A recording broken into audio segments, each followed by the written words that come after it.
Jamaah yang dimuliakan Allah Subhanahu wa taala. Sifat yang kedua, orang berumur 19 tahun, dia ingin selalu memperlihatkan apa yang ada pada dirinya.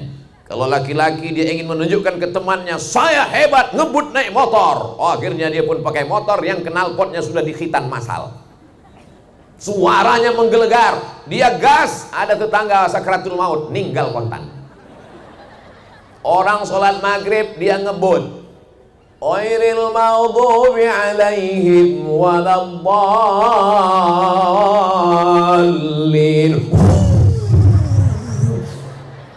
Jamaah yang ada di dalam mudah-mudahan mati nabrak yang listrik. Amin. Kalau mati syukur, setengah mati. Masuk ruang ICU, enggak mati-mati. Dipanggillah Ustadz Somad. Ustadz Somad, tolong bacakan Ustadz. Saya pun datang langsung bacakan Al-Fatihah. Langsung meninggal. Terima kasih Pak Ustadz. Kenapa? Udah meninggal. Menjadi sampah masyarakat. Alhamdulillah masih ada Bapak polisi lalu lintas menertibkan knalpot yang bocor. Akhirnya disemprit. Prit! Kenapa knalpot ini? Mohon maaf Pak, ini banyaklah ngeles segala macam. Oke, sebagai hukumannya push up Pak? Enggak. Lari-lari Pak? Enggak. Terus dekatkan telingamu ke knalpot. Digas sama Pak polisi. 3 hari suara itu terngiang-ngiang terus. Yang membelikan sepeda motornya siapa? Bapaknya. Yang ngerayu siapa? Ibunya.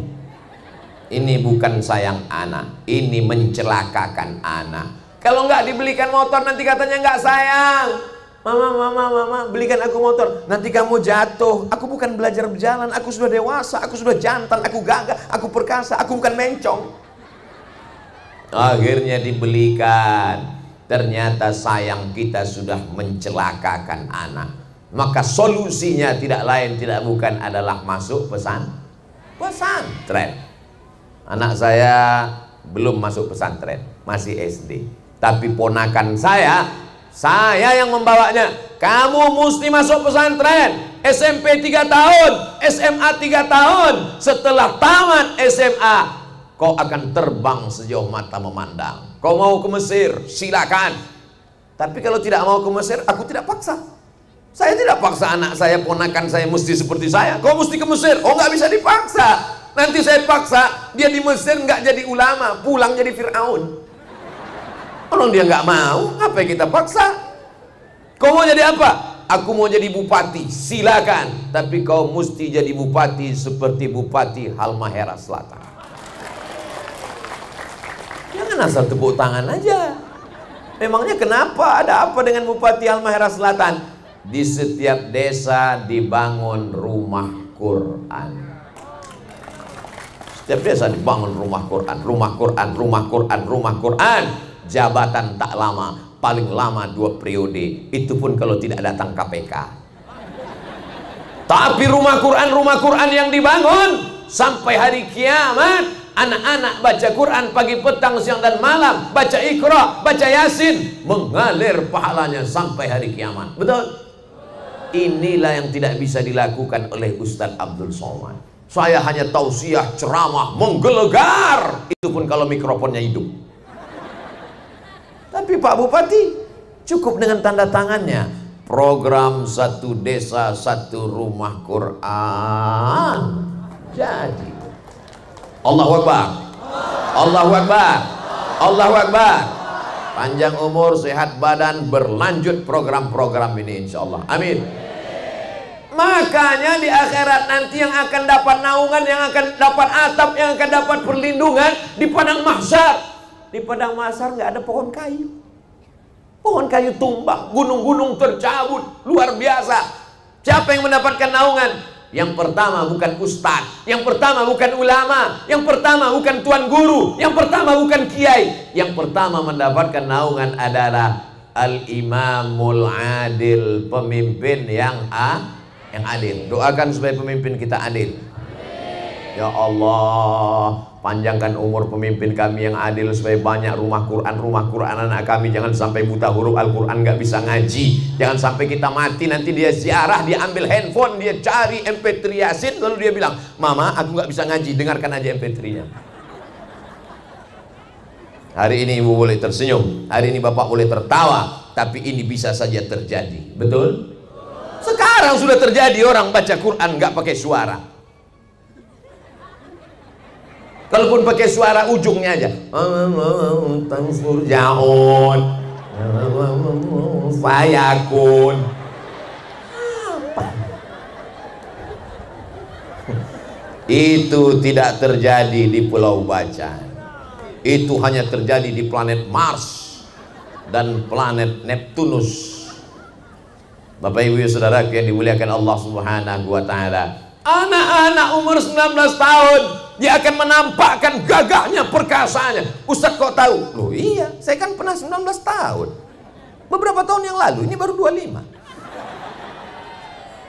Saya lahir 1977, sekarang 2022, berarti kan 45.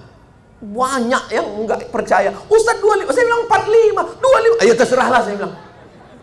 Jamaah yang dimuliakan Allah Subhanahu wa taala, masalah umur ini bukan masalah berapa lama kita di dunia. Masalah umur ini adalah masalah rasa. Berapa banyak orang tua tapi rasanya muda. Apa maknanya? Nggak tahu diri. Sumpah Pemuda 1928 itu isinya bukan anak muda semua, orang tua, tapi semangatnya semangat muda. Ini yang hadir bukan orang tua, bukan anak muda semua. Banyak orang tua yang mestinya dia di rumah nggak semangat, tapi dia katakan, aku ingin datang mendengar tausiah Ustaz Abdul Somad. Mama jangan, ini berat, nanti sakit, kena angin tepi laut kencang, demam, batuk, bersin. Covid belum berakhir, dia sudah pulang tapi emaknya masih ada Omikron. Kenapa mesti datang tausiah Ustaz Abdul Somad? Kan bisa nonton di YouTube. Aku mau melihat langsung apakah Ustaz Abdul Somad itu betul ada di alam nyata. Jadi anak-anak muda ini mesti disalurkan.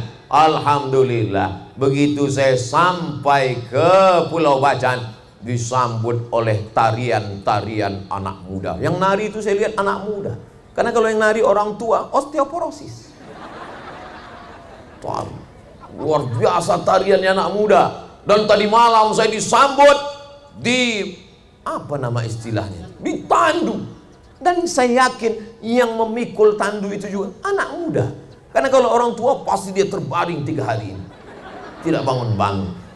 Nah, anak muda umur 19 tahun mesti dilatih fisiknya.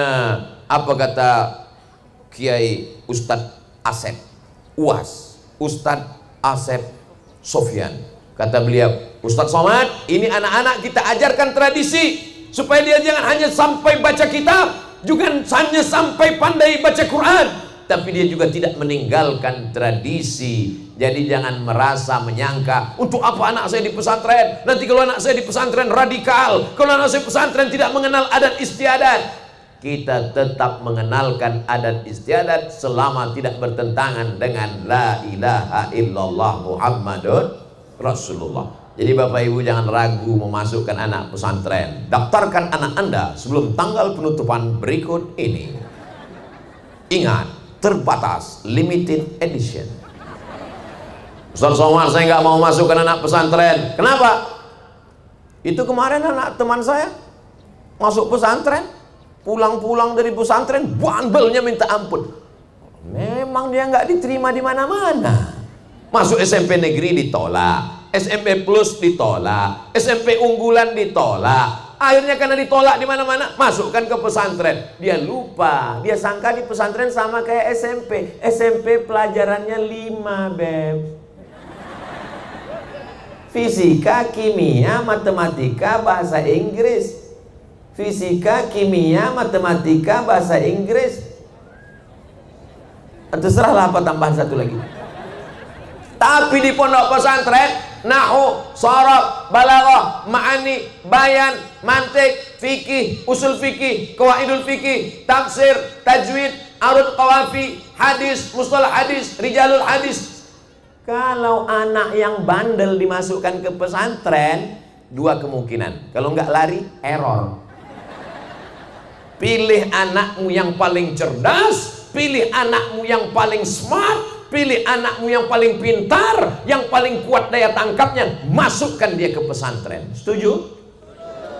Ustadz Somad dulu masuk pesantren karena nggak diterima di SMP atau gimana? Saya memang pesan kakek, ayah, ibu saya, datuk saya, cucuku yang ini mesti masuk pesantren, jangan masuk sekolah umum. Cucuku yang lain terserah, tapi yang satu ini mesti masuk sekolah pesantren. Kalau umurku panjang, aku yang akan membiayai dia. Kalau aku meninggal, ini ku tinggalkan kebun kelapa 2 hektar untuk menanggung biaya sekolahnya. Jadi saya memang wasiat kakek saya, 2 hektar kebun kelapa untuk sekolah saya. Akhirnya dia meninggal, kelapanya pun ikut mati. Tapi ternyata Allah membalas niat baiknya. Saya ke Mesir 4 tahun, 2002 selesai, 98 2002 gratis Al-Azhar Kairo Mesir. Habis itu ke Maroko 2002 2004 pulang 2006 gratis lagi. Habis itu ke tempat Ustadz Asep kuliah di Sudan, itu pun juga enggak gratis tapi enggak bayar. Gimana ceritanya Pak Ustadz? Panjang ceritanya. Apa maknanya? Niat baik Bapak Ibu untuk menyekolahkan anak. Siapa yang pikir Abdul Somad dari pedalaman Pulau Sumatera bisa belajar ke Mesir? Itu semua adalah balasan dari Allah. Karena kakek datuk saya berniat cucuku ini sekolah agama. Saya pun juga sekarang berpikir begitu. Anakku, keponakanku sekolah agama, karena insya Allah akan ditolong Allah subhanahu wa ta'ala. Janji Allah, in tansurullah, kalau kau tolong agama Allah, yang surkum, Allah akan menolong kamu. Menolong agama dengan kekuasaan. Buat rumah Quran, buat Islamic Center, bangun masjid, bangun sekolah tahfiz Quran, berikan bantuan. Setuju? Mantap. Bagaimana menolong agama dengan kami ibu-ibu perempuan? Kami ini perempuan Pak Ustadz, bukan ulama, nggak ada jabatan, nggak ada kekuasaan. Anaknya sekolahkan agama. Tapi anak saya cuma 1 Pak Ustadz, tambah 1 lagi. Anak adalah ibadah. Bahkan kalau ibadah sholat, putus. Ibadah baca Quran, putus. Ibadah baca Yasin, putus. Tapi ibadah anak tidak putus dengan kematian. Setelah ibu meninggal, setelah bapak meninggal, anaknya tetap hidup, membaca Al-Quran, mengalir sampai hari kiamat. Amin. Makanya kalau ada ibu tahun lalu hamil, tahun ini hamil, tetangganya resek nanya, kenapa kamu hamil-hamil terus? Ibadah. Inilah yang mengalir sampai mati. Jamaah yang dimuliakan Allah subhanahu wa ta'ala. Ini ibu-ibu yang membawa kotak-kotak ini adalah untuk pesantren masyarakat Maluku Utara yang akan dibawa ke Sofifi. Silakan mau diisi berapa? 1 juta boleh, 100.000 boleh, 2.000 masuk surga tapi dekat WC. Ustadz Somad ini ngomongnya nggak enak terus. فَمَنْ يَعْمَلْ مِثْقَالَ ذَرَّةٍ خَيْرًا يَرَهُ. Siapa yang bersedekah walaupun sebesar biji sawi, maka dia akan mendapatkan balasan pahalanya. Amin ya rabbal alamin.